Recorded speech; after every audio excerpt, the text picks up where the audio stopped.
রবীন্দ্রনাথ ঠাকুর এখানে বসে সবাইকে ছোলার গুড় খাওয়ানো হয়েছিল। আচ্ছা, রবীন্দ্রনাথ ঠাকুর যে কবিতাটা লিখেছিলেন, গরু পাড়ার গরু গাড়ি বোঝাই করা কলসিয়ারি গাড়ি চালায় বংশী মদন, সেই কবিতাটা এখানকার লেখা। লিখতে লিখতে চলে যান উনি বাংলাদেশ, যেখানে শেষ করেছিলেন বংশীগঞ্জের পদ্মাপাড়ে শুক্রবারে হাট বসেছে। বাংলাদেশের শুক্রবারে হাট বসে, আর আমাদের এখানে শনিবারে রবিবারে হাট বসে, যেটাকে সোনাঝুরি হাট বলা হয়। রবীন্দ্রনাথ ঠাকুর এই জায়গাটার নাম বলা হয় তিন পাহাড়। 1 2 3 ধাপ দেখছেন, তিন পাহাড় কেন বলা হয়? রবীন্দ্রনাথ ঠাকুর যে কবিতাটা লিখেছিলেন, আমাদের ছোট নদী চলে আসে বাঁকে বাঁকে, তার বৈশাখ মাসে থাকে, সেইখান থেকে উনি 3টে পাথরের গুটিটা নিয়েছিলেন। সেই 3টে পাথরের গুটিটা বটগাছে গোড়াতে রেখে দেওয়ার পর বাইরে থেকে কিছু পাথর কিনে নিয়ে এসে 3টে ধাপ করা হয়েছে, সেই জন্য বলা হয় 3 পাহাড়। ঠিক আছে, ভিতরে যেতে পারবে না আপনার তো দূরে, এমনি দূরের গল্প। যখন কেউ আছে কালকে যদি আপনি আসবেন দেখবেন কি ছেলেমেয়েরা ভিতরে পড়াশোনা করতে যাচ্ছে হলুদ পোশাক পরে, এখানে কোনো চেয়ার বেঞ্চি চলে না। নার্সারি থেকে 12 অব্দি শান্তিনিকেতন আশ্রম মৃণালিনী আনন্দ পাঠশালা লেখা আছে তো, ওনার ওয়াইফ বাচ্চা ছেলে মেয়েদেরকে পড়াশোনা করাতেন, সেই স্মৃতি হিসাবে এটা আনন্দ পাঠশালা। এখানে নার্সারি থেকে এই বাড়িটা হচ্ছে নাম লাইব্রেরি। এই লাইব্রেরিতে 4 লক্ষ বই রাখা রয়েছে। স্টুডেন্ট আই কার্ড দেখিয়ে ভিতরে প্রবেশ করে কিন্তু। আচ্ছা,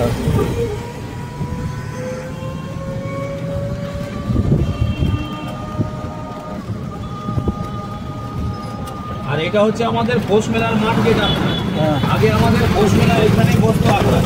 আচ্ছা, কিন্তু এখন আর এখানে পৌষ মেলা বসে না আপনার, যেটা ওইটা দেখালাম না পৌষ মেলা মাঠ, এখন কিন্তু পৌষ মেলা এখানে বসে। এই গেটটা ভেঙে দেওয়া ছিল আজ থেকে 3 বছর আগে, শুনেছিলেন পৌষ মেলা মাঠ নিয়ে ঝামেলা হয়েছিল আমাদের, সেই গেটটা আপনার এটা হচ্ছে।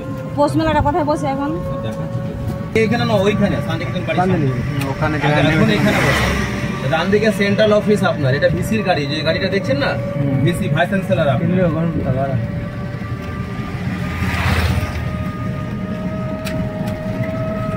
এটা হচ্ছে পৌষ মেলার মতো। পৌষ মেলা এখন আমাদের তো শেষ হয়ে গেছে। 6 দিনের মেলা আপনার, 23, 24, 25, 26 আপনার 3 দিনের, আর 28 তারিখে শেষ হয়ে যাচ্ছে। ঠিক আছে, 6 দিনের 3 দিন এক্সট্রা, 3 দিনের মেলা মেন থাকে আপনার, আর 3 দিন পর আবার এক্সট্রা দেওয়া হয়। এইখানে মেলা বসে আপনার। আমাদের আর এদিকে যাবে না ইয়েটা শান্তিনিকেতন? আমরা যাই না।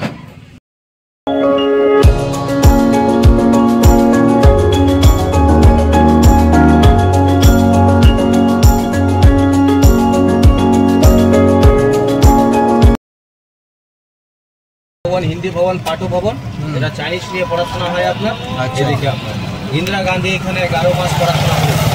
ওই যে দোতলা বাড়িটা দেখছেন, সাদা, দেখুন হলুদ রঙের বিল্ডিংটা, সাদা একটু হালকা রয়েছে। এই বাড়িটাতে ইন্দিরা গান্ধী 11 মাস পড়াশোনা করেছিলেন। এটা রবীন্দ্রনাথ ঠাকুর নাম দিলেন প্রিয় দর্শনী, দেখতে উনি খুব সুন্দর। খাওয়া দাওয়া দোকান এদিকে দেখতে পাবেন। এটা হচ্ছে বিশ্বভারতী কোঅপারেটিভ ব্যাংক, বিশ্বভারতী নিজস্ব ব্যাংকে যাও।